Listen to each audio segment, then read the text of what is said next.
ज्यादा कालस इंसान सुन दुनिया पर रोजुन अ दुनिया सिजनुल मोमिन यह मोमिनस खतर कैद खान न बुनियादी तौर अतमुत न अंत हेत अति रोजुन यह आव दरमियानस मजे ओत और इंशाअल्लाह ताला तौहीदस पे रोज तो अमिस जन्नतस अचुन वापस यह पैगाम जुमुहस अंदर फजरस मज रसूलुल्लाह सल्लल्लाहु अलैहि वसल्लम दिवन हल अता अलल इंसान हीनुन मिन अद-दहर यलि जुमुहच नमाज अंदर दूरिक लुख यवन सहल बहल छुन बदल कह सूर पैगंबर सब पोड़मुत इल्ला माशाअल्लाह नत छुक पोड़मुत हमेश आमिलतुन नासिबा तस्ला नारन सबि हिस्म रब्बिकल आला यह गो अल्लाह ताला सद इबादत हुकुम दोयमे रकस मज बिदअतो निश करो परहेज क्या पान फरमो पैगंबर सब कुल्लु बिदअतिन ज़लाला व कुल्लु ज़लालतिन फिन्नार।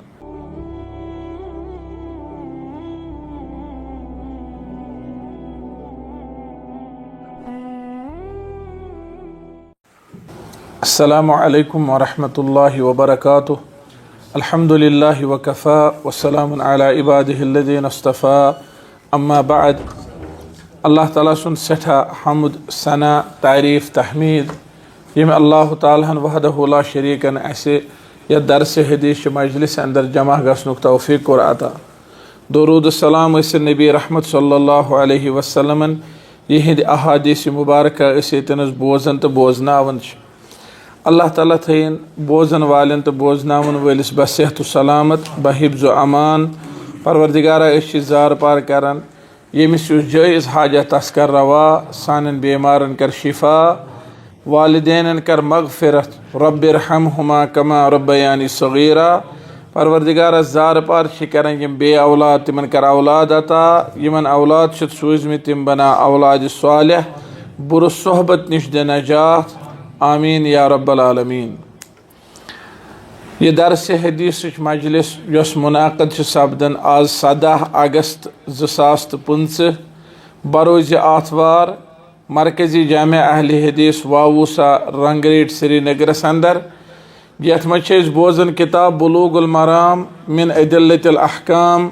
हाफिज़ इब्न हजर अस्क़लानी रहमतुल्लाहि अलैहि शोहर आफाक किताब और किताब सलात यानी नमाज हज किताब नमाज हुन चैप्टर तथ मज बाब 7 बाब सिफ़त सलात बाब नमाज हुन तरीक़ यानी नबी करीम सल्लल्लाहु अलैहि वसल्लम हज नमाज हुन तरीक़। अत मज बूज असे साबिका दरसन अंदर कि क़िराअत यलि रसूलुल्लाह सल्लल्लाहु अलैहि वसल्लम करन कुम कुम सूर शरीफ उस तिहुंद आदत मुबारक अक्सर कुम सूर पढ़ तथ मज आय वन कि कुरान मजीद मज हेके इंसान काह ति सूर काह ति आयत इख्तियार कर पढ़ने खतर क्या अल्लाह ताला फरमान फ़क़रऊ मा तयस्सर मिनल कुरान। अलबत ओसमुत अख ज़ाबित अख रसूलुल्लाह सल्लल्लाहु अलैहि वसल्लम निश कि तिम सूर हुजरात या सूर काफ पे बोन कुन यम सूर शरीफ अबसा व तवल्लहस ताम या सूर वल फजरस ताम या बरूज लिखित अत बरूजस ताम तुंदिस बरूजस ताम यम सूर शरीफ पढ़ान पैगंबर सल्लल्लाहु अलैहि वसल्लम अक्सर फजरच नमाज अंदर मगरिबस पढ़ान वज़्ज़ुहा या वन अलबय्यिना अत पे बोन कुन यह पढ़ान मगरिबस वन्नासस ताम और इशा से अक्सर पढ़ान अबसा व तवल्ला पे या बरूज पे हेत कोतामत वज़्ज़ुहास ताम अतनस क्या शहीद वज़्ज़ुहा बूठम सूर बय्यिनाहस ताम। लिहाजा योस अक्सर बेशतर आदत मुबारक आदत रसूलुल्लाह सल्लल्लाहु अलैहि वसल्लम बाकी गो कुरान मजीद मज यतनस ये इमाम सब सहल गस ततनस हेक सु ते पढ़ित। मैं वोन शायद तह कि अक दह पोड़ इमाम सबन मस्जिद नबवियस मज ओबुर उस नेबर किन रूद उस पेनस तैयार वो मे ये पतमे हफ्ते इमाम सबन पे कुम आयत यमन मज ओबरुक तज़किर रूदुक तज़किर यानी वक्तस मुवाफिक आयत अगर इमाम चरित अन तिम पढ़ इंशाअल्लाह ताला तथ अंदर आस लूकन खतर नसीहत। इथे पे अगर रमज़ान आस करीब पत पढ़ शहर रमज़ान अल्लज़ी उन्ज़िल फ़ीहिल कुरान ये बास कि नसा मासाम करीब या इथे पठन अगर यह लैलतुल क़द्र अत मज पड़े इन्ना अनज़लनाहु फी लैलतिल क़द्र ये बास कि यह मगरिबस पड़ या बेकुन यथ मज पड़ यानी वक्त मुनासबत मुताबिक अगर यम आयत इमाम सब चरित है यह रोज वारिया बेहतर अलबत् और यह जायज़ अलबत् वारिया बेहतर रोज तिम सूरह शरीफ इख्तियार करें यम आम आदत मुबारक नबी करीम सल्लल्लाहु अलैहि वसल्लम ओसमुत छो वह कम सत तोर फिक्र कि मज हसा तम बदल कह सूरह शरीफ तह पढ़ान जुबैर बिन मुतइम रज़ियल्लाहु तआला अन्हु सज रिवायत बूज असे तिमो फरमो कि समीअतु रसूलुल्लाह सल्लल्लाहु अलैहि वसल्लम यक़रअ फिल मग़रिबि बित्तूर मे हसा बूज रसूलुल्लाह सल्लल्लाहु अलैहि वसल्लम निश तिम मग़रिब चे नमाज में पढ़ान सूरह वत्तूर और यह मुत्तफ़क़ुन अलैह वह अज़िक हदीस मुबारक वअन अबी हुरैरह रज़ियल्लाहु तआला अन्हु قال كان رسول الله صلى الله عليه وسلم يقرأ في صلاة الفجر يوم الجمعة ألف لام ميم تنزيل السجدة وهل أتى على الإنسان متفق عليه أبو هريرة رضي الله عنه कर बयान كان رسول الله يقرأ رسول الله صلى الله عليه وسلم हमेशा पारा कैस काना ये गई दाखिल मुजारिहस पे यह गो तसलसल मुसलसल पैगंबर करीम सल्लल्लाहु अलैहि वसल्लम पारान फी सलातिल फज्र फज्र नमाज में यौमल जुमुअति जुमह दोह कुस सूर अलिफ लाम मीम तंजीलुस सजदा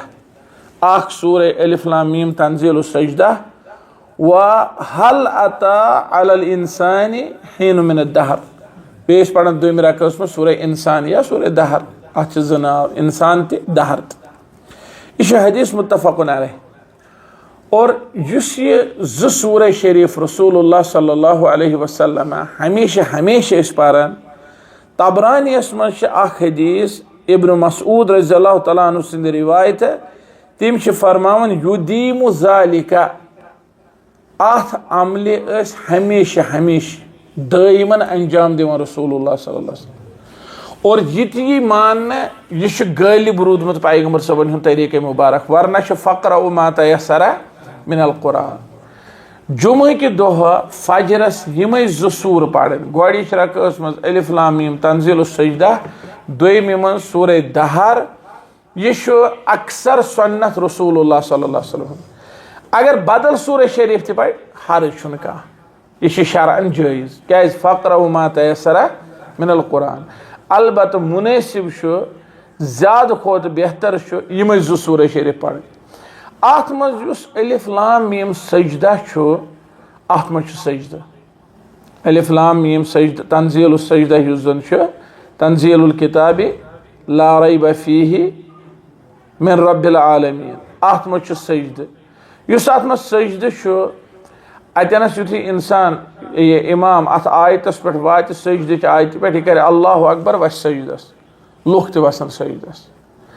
अम पत कर अल्लाहु अकबर खी बे वापस सोद किराअतस पे और पढ़ पत सजद पत आयत ततजाफा जुनूबुहुम अनिल मज़ाजिअ अरबस मज वुछ अस वल्लाहु अलम बिस्सवाब तिम क्या वन क्या दलील तिम पत वतन विज तिम अल्लाहु अकबर करान कह तम पे वतन विज सोदी पान ततजाफा जुनूबुहुम अनिल मज़ाजिअ लोकन पाने तरह फिक्र इमाम वो थोद तम थोद वत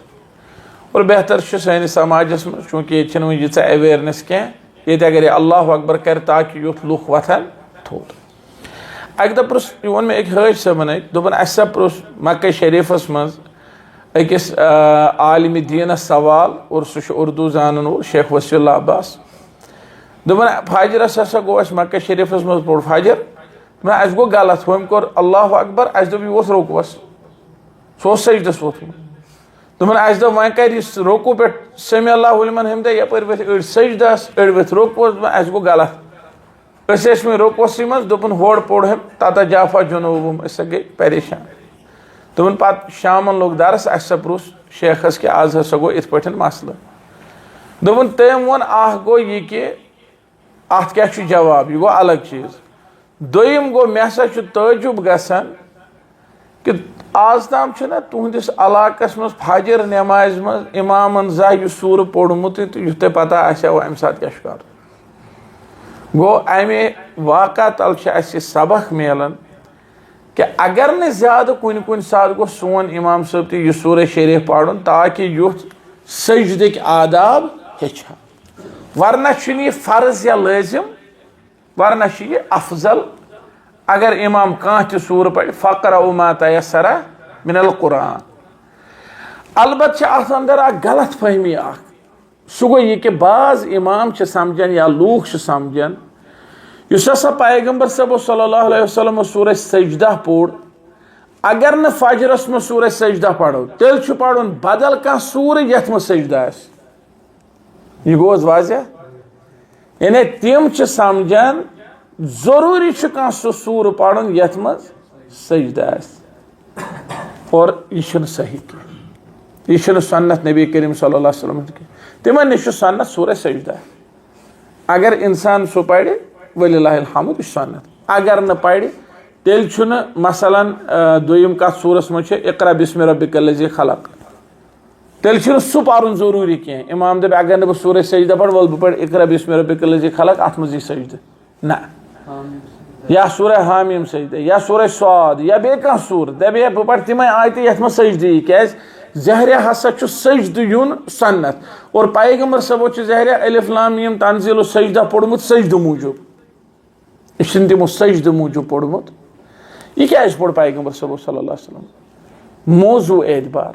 उस वन कि अगर इमाम सब चार तम आयत यम हालातन सम मौजू सतन रलान मसला अलियाज़ अल्लाह ताला कर सैनिस हालस पे रहम अगर बारिश पेवान कहें तेल पढ़ तम आयत यमन मज तिम लुकन हूं तज़कर यमन बारिश पे कहें यम अल्लाह ताला आजमय मिसाल कौम मूसा तिम हसा आजमय में 9 निशानियों से तथ मह कहतुक वहतुक जिक्र अगर बागात तैयार एर वालन ऊँट वालन इमाम सब पढ़ तिमन बाग वालन हुंद वाक़ा असहाबुल जन्नह इज़ अक़समू लयस्रिमुन्नहा मुस्बिहीन कसम कोरुख पान वे सुबन वथो सहरस गरीब वरीब गस मोहताज वोहताज गस कह वुचुन कह सुले वलित कानो कान गस लगे खबर यम हालात इमो मुताबिक अगर इमाम सब आयात पढ़ यह रोज वारिया असल वंद छुट्टी मकले तालीम लज इक़रा बिस्मि रब्बिकल्लज़ी खलक खलक़ल इंसान मिन अलक़ इक़रा व रब्बुकल अकरम अल्लज़ी अल्लम बिल क़लम पढ़ तालीम हिंज आयत महश्याम वोत नज़दीक पढ़ महश्याम आयत हज वोत नज़दीक वलिल्लाहि अला नासि हिज्जुल बैत या ऐलान गो हजुक फार्म लग भरने वलिल्लाहि अला नासि हिज्जुल बैत इम आयत यह मुनासबत इख्तियार करम रसूलुल्लाह सल्लल्लाहु अलैहि वसल्लम जुम्ह किस फजरस पोड़ो गोच रकात अंदर सूरह अलिफ लाम मीम तंजील सजदा और दोयमे रकात मज पोड़ रसूलुल्लाह सल्लल्लाहु अलैहि वसल्लम सूरह इंसान इस गोच रकात मज नबी करीम सल्लल्लाहु अलैहि वसल्लम पोड़ अलिफ लाम मीम तंजील सजदा यह क्या पोड़ नबी करीम सल्लल्लाहु अलैहि वसल्लम क्या अत सूरह शरीफस अंदर अल्लाह तालाहन कायनात के तख्लीक जिक्र कोरमुत अल्लाह ताला फरमान अल्लाहुल्लज़ी खलक़स समावाति वल अर्द वमा बैनहुमा फी सित्तति अय्याम यह सो अल्लाह या अल्लाह ताला सो ज़ात यम यह ज़मीन आसमान बे कैसा यमन दोन मज 6 दोहन मज कोर पैदा और इथे पे बेस जाए अल्लाह ताला अंदर फरमान युदब्बिरुल अम्र मिनस समाई इलल अर्ज़ आसमान पे अल्लाह ताला पन अहकाम सोजन ज़मीनस कुनत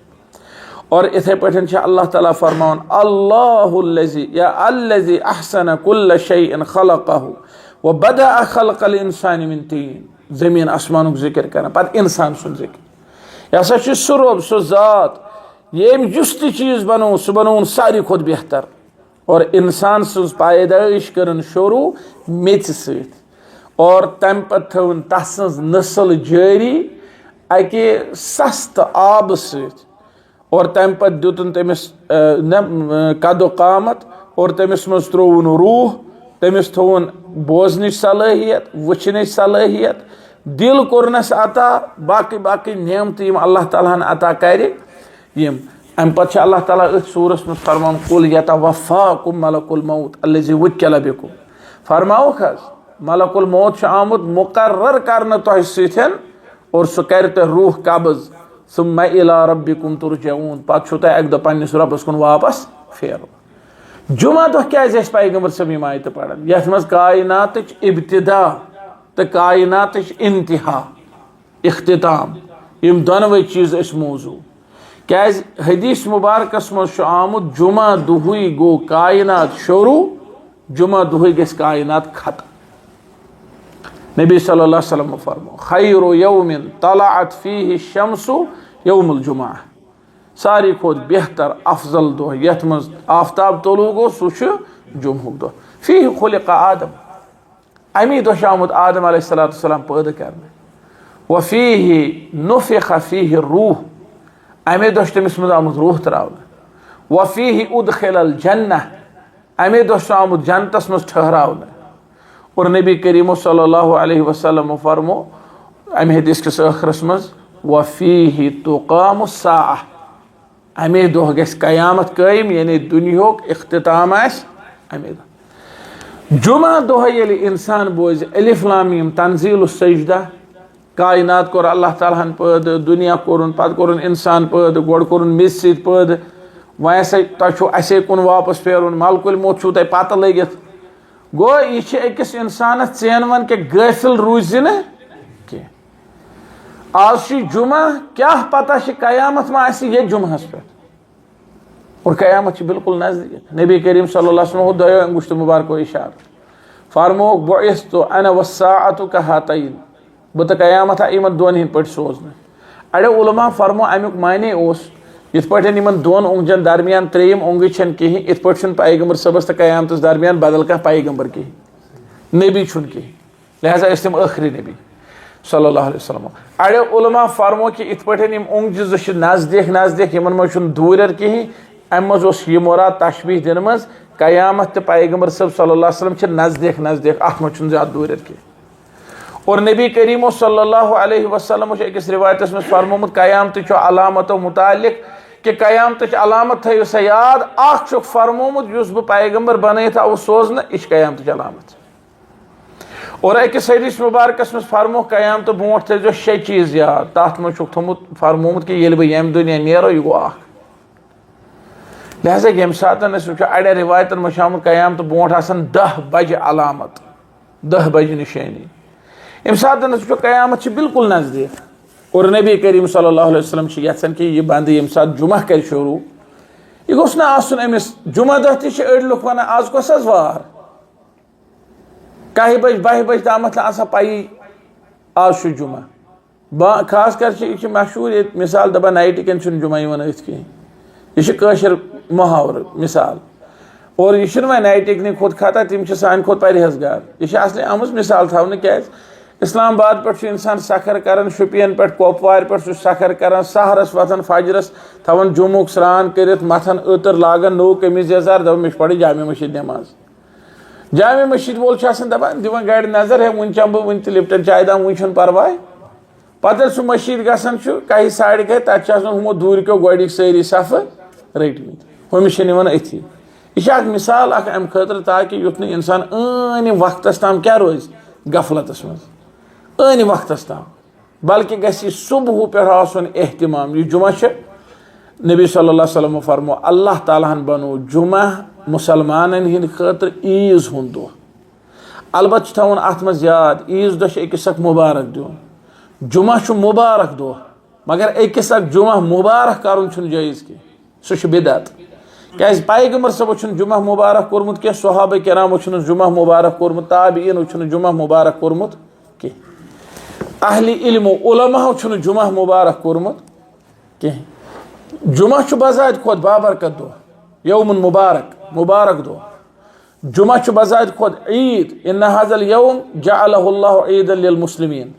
पैगंबर सब फरमो सल्लल्लाहु अलैहि वसल्लम यह दो तो अल्लाह ताला मुसलमान खतर ईद मगर अम दह ईद मुबारक कर पान अकिस जुमा मुबारक कर व्हाट्सएपस पे मैसेज सोजान जुमा मुबारक मैसेज यह द्रा नोई बिदथा मजे यम चीज कर मुसलमानस अल्लाह ताला दीन यमो चीजों निश नजात बाज अवकात इंसान दपान यह नीकी मगर गुनाह आसस खोदमुत पाई आसस न लजमज कहें लिहाजा यह बाबरकत दो अम दह गि इंसान गाफिल रोजुन कहें अमिक आदाब वगैरह कर इख्तियार और दोयमिस सूरस मज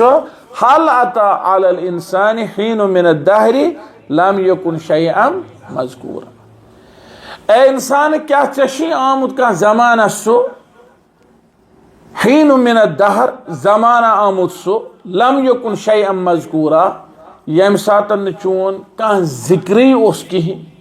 चे पे कह सो जमाना आमुद यम सातन और अतन अल्लाह ताला प्रसन हल अता अलल इंसानी क्या इंसानस पे आमुद अहले इल्म कोर बयान यह इस्तिफहाम लित्ताकीद यानी अमुक मानी कद अता अलल इंसान पज पे इंसानस पे यह दौर आमुद अमि सहाल मिसाल ये मिसाल यह साहिब क्या वनस 18 वरी आज ब्रोट 15 वरी क्या चोन जिक्र कहें लम यकुन शैअन मज़कूरा बुस वन 15 वुहर आज ब्रोट 30 वरी क्या तम सुन जिक्र लम यकुन शैअन मज़कूरा यह अल्लाह ताला हेचनावन क्या लूको याद थे यतवफ़्फ़ाकुम मलकुल मौत पत लगिस अल्लज़ी वुक्किल बिकुम सह तुह आमुत पत थवन सुम्मा इला रब्बिकुम तुरजऊन पत छो तुह पन्निस रब्बस कुन वापस यून और अत पे गस इंसान खुश क्या जमीनस पे सह कह सह आव मजे ये तमिस रोजुन क्या ये तमिस वापस नेरुन और अमिस हेचनान मोमिनन हिज निशानी क्या इन्नमा युमिनु बिआयातिना अल्लज़ीना इज़ा ज़ुक्किरू बिहा खर्रू सुज्जदन वसब्बहू बिहम्दि रब्बिहिम वहुम ला यस्तगफिरून ततजाफा जुनूबुहुम अनिल मज़ाजिअ यम हसा मोमिन येल तिम अल्लाह ताला सन्ज आयात बोजन तम एकदम सजदस मज यानी तम अल्लाह ताला सन्जन आयतन बोट क्या तकब्बुरस तो घमंडस मज आसन ततजाफा जुनूबुहुम अनिल मज़ाजिअ तिहज लर आसन बिस्तरव निश अलग लिहाजा यम सातन वो अल्लाह ताला दीन अस नीकियन हुंद तौफीक जुमा दह सुबह ये इंसान यम आयत बोज दोहस क्युत असर रोज अमिस बल्कि दोहसुई ओत न क्या अमिस रोज यह असर कतीस कालस बराबर हफ्तस मौजूद ये तस्वुरस मज अन आज ब्रोट 20 वरी 30 वरी बह कहें और तो वो इन विज योत नेरने विज तम मसलन अक दह फरमो रसूलुल्लाह सल्लल्लाहु अलैहि वसल्लम शाम नस बिहित इल्मी मजलिस कर मुनाकद और सो हदीस दलील अमि चीज़ तथ अहल इल्म बाब गुणमत इमाम बुखारी रहमतुल्लाह अलैहि वगैरह बाब समर फिल इल्म बाब इल्मस मज अन गट मज मजलिस यानी चीर मजलिस मुनाकद करें क्या नत आम अक्सर आदत मुबारक पैगम्बर सबन हुंद रूदमुत तम इशा ब्रोट शोंगुन नापसंद कर इशा ब्रोट मजलिस मुनाकद करें नापसंद कर इशा ब्रोट गि शोंगुन इशा पत गि बेदार रोज इशा पत शोंगुन जल्दी मगर मज मज तमो इल्मी मजलिस मुनाकद कर अकिस मजलिस मज फरमो रसूलुल्लाह सल्लल्लाहु अलैहि वसल्लम कि आज यम जमीनस पे मज हत वुहर यमो मज हत वुहर अगर यह हदीस मुबारक पानस पे फिट कर मज वनकस हत वुहर मज गो अगर वनकन मज 15 वरी तेल गस अमिस 115 वरी वंस ये हत वुहर 115 वरी वंस लबन ज्यादा मुश्किल बल्कि नामुमकिन क्या वंस अच्छा यम 60 वुहर तेल गस 160 वरी वंस गो यह कन्फर्म हत वुहर 2 हत वुहर कुस और 2 हत वुहर क्या हालत अगर मज कह 2 हत वुहर यपर यी मुमकिन सह प्रजनान ये इलाकस कह पज पे अगर 2 हत वुहर कह यी सह प्रजनान इलाकस कह श्रीनगर 1960 मज आज अगर 1960 नफर लाल चौकस मज वथ या सोनवारस मज तेज तमिस ये फ्लाई ओवर किन सड़क वत वो सोरे ये हजस गसान उमरास गसान पे गसान 5 वह 8 वह बी तक रावन और अत पे पे मे याद बस उमरास तो मे मतलब करीबी रिश्ते वगैरह यम बस उमरास अत मरवहस पे नफर तमिस हेत बेक नफर ना मस कासन मरबहस पे मे आन यह पसंद कहें मे वोन अमिस मे दस मकास यतनस मस इस उम्र वोल तम वो मस कतन कस मे एर नेबर बहुत मरबहस पे एर नेबर नबर कन बाजार अतनस नई दुकान तो अतनस गश नश तो कस मस वो यम सात मे पान मकलो बह द्रास अपर ये बह द्रास बहुत लफ्जन मज वनो बहुत बुत दिवान अस्तगफिरुल्लाह इन्ना लिल्लाहि व इन्ना इलैहि मे सर मे दोप क्या यूत परेशान मे दोस सह नफर वन तमिस यूत रेज झूठ बी खाने काबस ब्रोह कन बी मरबहस पे बी वोन तम युथ अपुज नबर कह दुकान क्या मे पन्ने वक्त ती वुचमुत बह ओर आउस रात क्युतस फ्लाइट वो काल खोफ्तनस मनो तुम ओर या क्या अन गटे गए कोर उम्र वो मे वुचमुत अपर मरवा किन क्या तो क्या मे क्या वोन अमिस मनो तुम 20 वरी ब्रोठम 2003 पे 2007 तम मे मंजर वुचमुत 20 पोर होटल नबर कनित होटलस मज कर वजू मज तरन पत सफा मरवा किन मरवा हेरमिस पोरस होटलस मज कर वजू सह ज्यादा लुकन वत पता कहें पत तपर वजू कर तरन बी वापस पेठ अस पे बोन वसन नबर नेरुन वजू कर खतर अब बाज अवकात अगर नबर नेरहा पे तोड़ मज त्रावन तोड़ मज त्रावन कहें पे फेरन बल वत्स वजू कर बहरहाल मे सोई पता मे क्या वोन अमिस नबर कह मे कोर अफसोस सही मे दोप सो नफर यह वन मगर सह वन सफेद यह झूठ रेश बे मरबहस पे तो तमिस कूत तजुब गोमुत कि इंसान अतनस ते मन अपुज वनस अम वोन मे नबर अच्छी दुकान तत नबर कह सोरे कंस्ट्रक्शन चलान बाकी चीज बहरहाल हेचन दह खो दह इंसान हत वुहर कत हत वुहर कत लिहाजा अगर तुम वो वनस जन रोड बने नई नई फैसिलिटी आई नई नई मसाइल आई नई नई हत वुहर कमिस पता पता ज्यादा कालस इंसान सुन दुनिया पर रोजुन अ दुनिया सिजनुल मोमिन यह मोमिनस खतर कैद खान न बुनियादी तौर अतमुत न अमिस अंध हेत अति रोजुन यह आव दरमियानस मजे ओत और इंशाअल्लाह ताला तौहीदस पे रोज तो अमिस जन्नतस अचुन वापस यह पैगाम जुम्मुस अंदर फजरस मज रसूलुल्लाह सल्लल्लाहु अलैहि वसल्लम दिवन हल अता अलल इंसान हीनु मिन अद-दहर येली जुम्मुच नमाज अंदर दूरिक लुख यवन सहल बहल छुन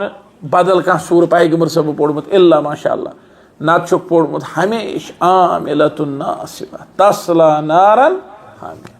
सभी हिस्म रब्बिकल आला यह गो अल्लाह ताला सद इबादत हुकुम दोमे रकस मज बिदअतो निश करो परहेज क्या पान फरमो पैगंबर सब कुल्लु बिदअतिन ज़लाला व कुल्लु ज़लालतिन फिन्नार लिहाजा यमो हदीस मुबारक तल क्या नसीहत मिलान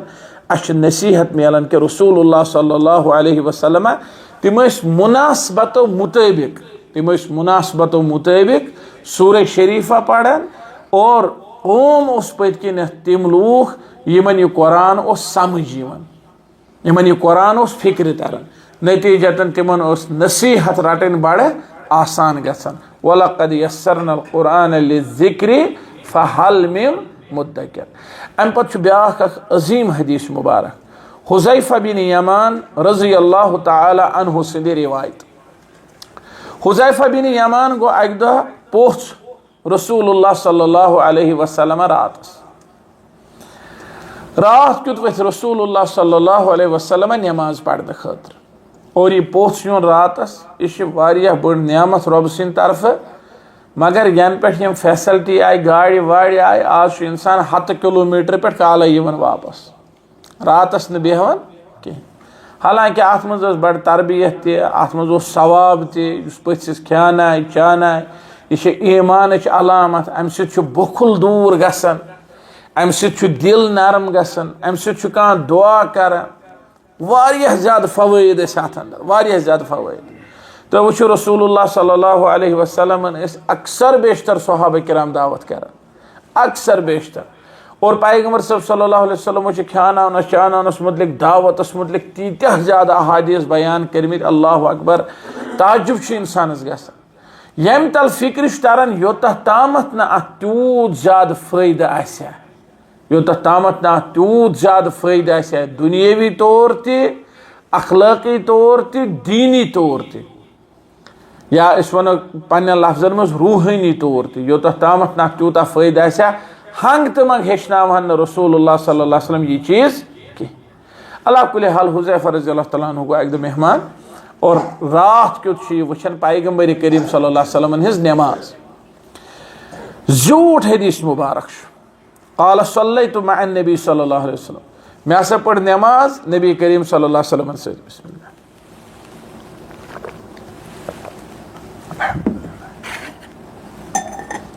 आत मज आमुत पैगम्बर करीम सल्लल्लाहु अलैहि वसल्लम हसा कोर सूरह बकरा शुरू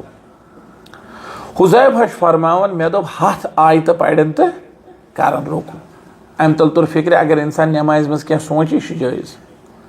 अलबत्ता तुकुन गसन मगर बहसियत इंसान ख्याल यह मुमकिन इंसानस नश के अमिस क्या यह सह मौका यथ मज यह आंद हेत कहीं हे सोचित यह मुमकिन कह ख्याल अत पे इंसानस काबू कहीं यह पानी अलबत् इंसानस कत पे काबू ख्याल जारी थवनस तो चटनस पे तवे आमुत वन एकदम चटो हुज़ैफा बिन यमान दपान मे सोच कि हतस आयतस पे कर रुक दपान यीतिस कालस पारन पारन गई सूरह बकरा मकलियो सोरे यम गई 2 दून 3 सिपार गई न सुभान अल्लाह दपान मे दप वह हसा कर सूरह बकरा मुकम्मल कर रोकू मगर इमो लोग सूरह निसा कूत यम ति पार 1.5 बल्कि दून 2 ज्यादा दपान मे दोप हथ आयत पढ़न 1.5 बहरहाल तो पढ़ुक सूरह निसा सोरे तो मे दोप चलो सूरह निसा पढ़न तो वह कर रोकू दपान पैगम्बर सब लोग आल इमरान हुज़ैफा बिन यमान वन ये पैगम्बर सब सल्लल्लाहु अलैहि वसल्लम आल इमरान लोग मे हसा अंदर किन बद ख्याल अमिस वन ऐ बद ख्याल दोपन मे बद ख्याल मे दोप वह तट बह नमाज अमि हदीस मुबारक तल फजीलत गसन साबित रसूलुल्लाह सल्लल्लाहु अलैहि वसल्लम कि यीचा तिम अल्लाह ताला सन्ज इबादत कर तूत उस ब्या हेकन कर तिम कसरत सान रोज थवान और उम्मतस फरमुख तो हेक्यू न तीच रोज थवित फ़इन्नमा युतइमुनी रब्बी व यस्क़ीनी मे अल्लाह ताला ख्यावन तो चावन तुहुंद मजाल छुन और तिम रातस बेदार रोजन क़याम करन हत्ता ततवर्रम कदमा योत ताम कदम मुबारकन वर्म उस खच सुभान अल्लाह। और हुज़ैफा बिन यमान दपान सूरह बकरा निसा आल इमरान यह कच जीठ नमाज गई और फिलहाल अक रकात वह रोकू कर बज़ाहिर बासान कि अत रातस आसन पैगम्बर सब वारिया कम रकात पड़मज रात सुंद अक्सर हिस्स मकलो कत सत किरात सत ये बाज़ अवकात वुचान बहरहाल अदद खतर या कुन चीज खतर अल्हाकुम मुत्तकासुर कुल हु अल्लाह अल्हाकुम मुत्तकासुर कुल हु अल्लाह न रुकू बराबर न सजद बराबर बुझ और अम पत वुचु तुम 2 किस्म किरात अख हदर हदर गो तेज तेज पहम पल ब्या मे याद के बीस के नाम तरतील गो बार बार पढ़ ठहर ठहर कर रुक रुक कर यी जीठ सूरह शरीफ बज़ाहिर बासान कि हदरन आसक पोर्मुत यानी तेज तेज आसक पोर्मुत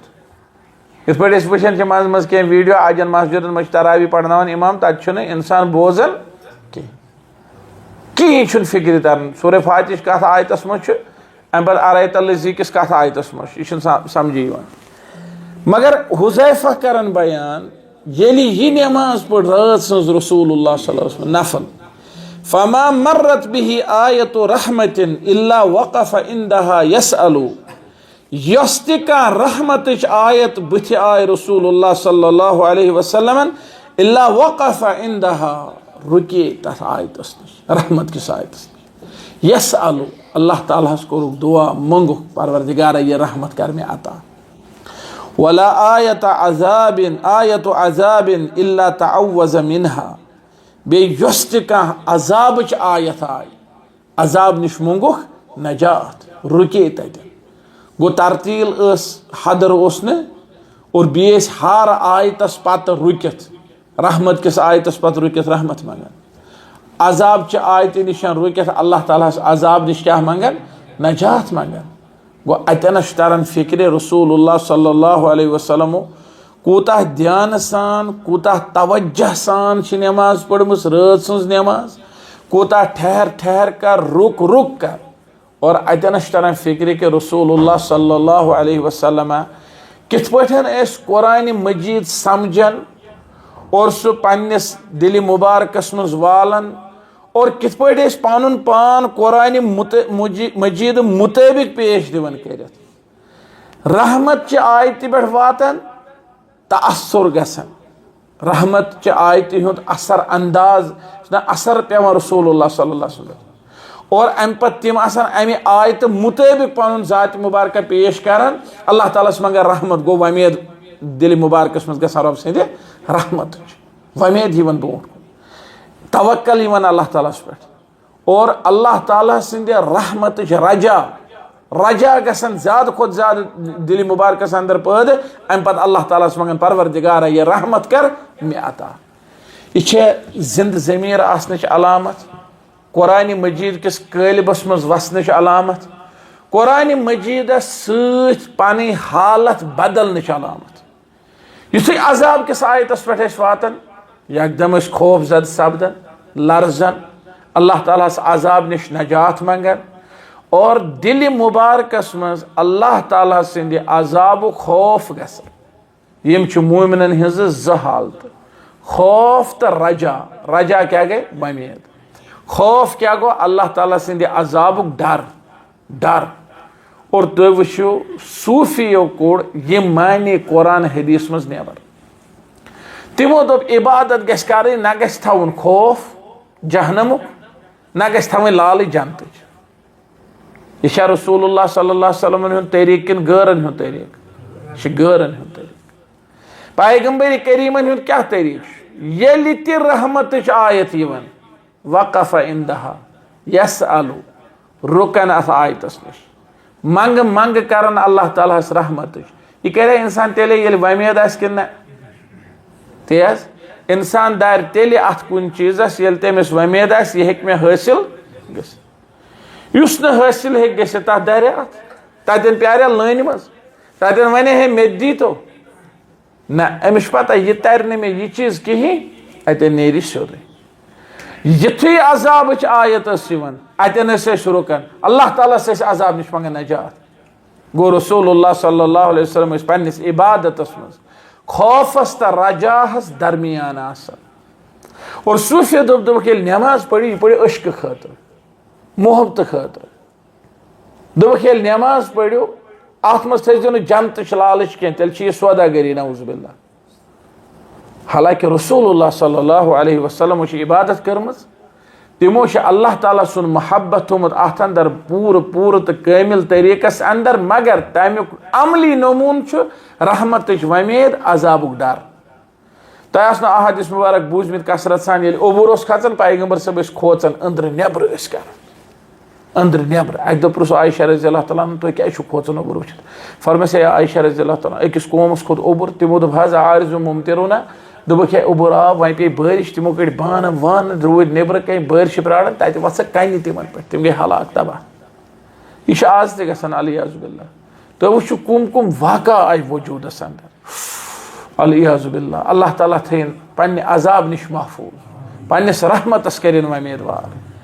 अकिस इंसानस पे खोचुन अल्लाह ताला सिंदिस अजाबस और तिहंद रहमत थवन वमेद। ये कुरान बोज दिल गस नरम, अछन वस ओश, यह जिंद जमीर आसनच अलामत, यह कुरान सत मज लगनच अलामत, यह ईमान अलामत। रसूलुल्लाह सल्लल्लाहु अलैहि वसल्लम बोट कन कुरान पारन चश्मान मुबारकन वुच अम बोट बूजू तह हदीस मुबारक वफी सदरिही अजीजुन का अजीजुल मिर्जल। इत पे सीने मुबारकस ग्रेख जन कत बत देग हांडी। यह कुरान मजीद सत असर अंदाज गसुन, मुतासिर गसुन, असर पेन कुरान मजीद, और यह कैफियत रसूलुल्लाह सल्लल्लाहु अलैहि वसल्लम गसन खुसूसन कत अंदर, खुसूसी तौर पर नफलस अंदर। और तथ मज तम रहमत आयत निश रुकन, रहमत मंगन, अजाब आयत नश रुकान अजाब नश नजात मंगान गो फिक्र तौर तहज्जुदस मज कसरत रकात मुराद अत मज मुराद ठहर ठहर नमाज पढ़ अत मज मुराद अल्लाह ताला सन्ज इबादत कर इत्मीनान सान सुकून सान दुआ मंगन कसरत सान तदाद रकात जरूरी लाजमन पूर कर बाज लोग कर 20 रकात पूर पे अज गन होर तो अज गन योर अच्छा बाज लोग 20 रकात कर पूर कहें ना तम कर कुरान मजीद अवल पे ٲखरस ताम और मे वो अकिस मशीद नबर कन बोर्ड लगित ये हसा ग 15 दोहन मज कुरान बराबर मे वो तस अकिस बीस यह क्या ये तेल बड़ा अफजल लोग 15 दोहन मकलावन कुरान दोपन ऐ पे अमुक माने क्या गोस ना दोपन अमुक माने गो ये पे तरावी 15 दोहन 15 दोहन कहें क्या वन दोपन अहन ये अज मशीद तक सोरे कुरान पढ़ान 8 दोहन 8 दिन पे रमजानस मज कहें तरावी बिल्कुल गोक हफ्तस 2 हफ्त मकलावन तिमन मकसद क्या तम दपान कुरान गस मकलुन पत बाकी रेतस तरावी और बाकी वरियस तहज्जुद वल्लाहु आलम बिसवाब दोपन ना अमुक माने गो यह समझन यह सही मे दपे तम मकलायन 15 दोहन पे कर 15 दह पे ब्या दोपन ना अमुक माने गो 15 दह ये तरावी ये मशीद में सुई नफर दूर दूर पे 15 दह पे यन पारन लिहाजा यह मुराद कह यह मकसद क्या 10 आयत पढ़तन 20 आयत पढ़तन अम पे रुक अम पे कर गौर अम पे अल्लाह ताला दुआ अलबत् यह थवन याद यह नफलस मज फर्जस मज आमुत नकल कर कह बाज उलमा फरमोन फर्जस मज यह नकलस मज साबित तह फर्जस मज साबित हालांकि ये उसूल वारियन जायन पज पे फिट गसन मा सबत फिल फर्ज फिल नफली फहुव साबित फिल फर्ज युस नफलस मज साबित ग सह फर्जस मज साबित यह उसूल वारियन जायन फिट गसन मगर योतः तम ताल्लुक आयतन जवाब दिन अत उलमा 2 वजह फरमामित नंबर 1 अम सह किराअत वारिया जीठ नमाज गई जीठ और इमामस यम सात मुक्तदी आसन पत किन तम सात शरीयतन मुकद्दम कोरमुत यह चीज कि नमाज पढ़ने छोट अगर अस प्रश्न ये जमात नमाज अफजल जीठ कि छोट अस क्या वन अफजल क्या अफजल छोट इल्ला अगर तिमन इतफाक पान में वल आज पढ़ो जीठ तेल परवाह ना गालिब हालतन में जमात नमाज अफजल छोट पढ़ना मन अम्मा बिन्नास फल युखफिफ रसूलुल्लाह सल्लल्लाहु अलैहि वसल्लम फरमाया या मन सल्ला मिनकुम बिन्नास फल युखफिफ तह मज जुस लोग नमाज पढ़ना है सह पढ़ना छोट और अकिस रिवायतस मज फरमुख मुआज रज़ियल्लाहु तआला अन्हु ते 6 लुक त्रावन आजमाइश मज फितनस मज इथे पे फरमुख तह पत किन बेमार ज़ईफ हाजत मंद लिहाजा छोट पढ़ना गो गालिब जमात नमाज अंदर यह गस तखफीफ कर वे हर आयतस पे रुक तेल मा गस तखफीफ अहले इल्म कोर बयान यह हसा तत्वीलुक बायस और अत अंदर मशक्कत लूकन लिहाजा फर्जस मज कहें फर्जस मज लूकन सहूलियत वातनाव बुनियादी तौर मतलूब दोयम फरमो उलमाओं के फर्ज नमाज मज अगर रसूलुल्लाह सल्लल्लाहु अलैहि वसल्लम रेशे मुबारकस अलडल करान तीत प्रुस तिमो यह क्या गसान अम सात क्या पारान वह अगर तम फर्ज नमाज मज आय तो पे रुकन पे जवाब दिवन तेल सहाबो यह नकल कोर्मुत मगर चूंकि सहाबो कोर यह नकल कहें लिहाजा फर्जस मज सुन्नत कहें यह नफलस मज सुन्नत अगर क्या नफलस मज पढ़ सब्बिहिस्म रब्बिकल आला पे पढ़ सुबहान रब्बियल आला वल्लाहु अलम बिस्सवाब का हर्ज अगर नफलस मज पढ़ इन्ना अलैना हिसाबहुम सुम्मा इन्ना अलैना हिसाबहुम अगर पत ये नफल आस पत पढ़ अल्लाह हासिबनी हिसाब यसीरा अगर हु पढ़ अलैहिस्सलाहु बिअहकमिल हाकिमीन नफलस मज हु पढ़ पान या इमाम आस या मुक्तदी आस बहरहाल नफल आस बला वाना अला ज़ालिका मिन शाहिदीन क्या फबिअय्यि आलाई रब्बिकुमा तुकज़्ज़िबान खुदी मुनासिब जवाब नफलस मज फर्जस मज उलमा फरमोमुत यह नसा छुना कहें वल्लाहु अलम बिस्सवाब व सल्लल्लाहु अलैहि वसल्लम अला खैरि खल्क़ि मुहम्मद व अला आलिहि व सहबिहि अजमईन।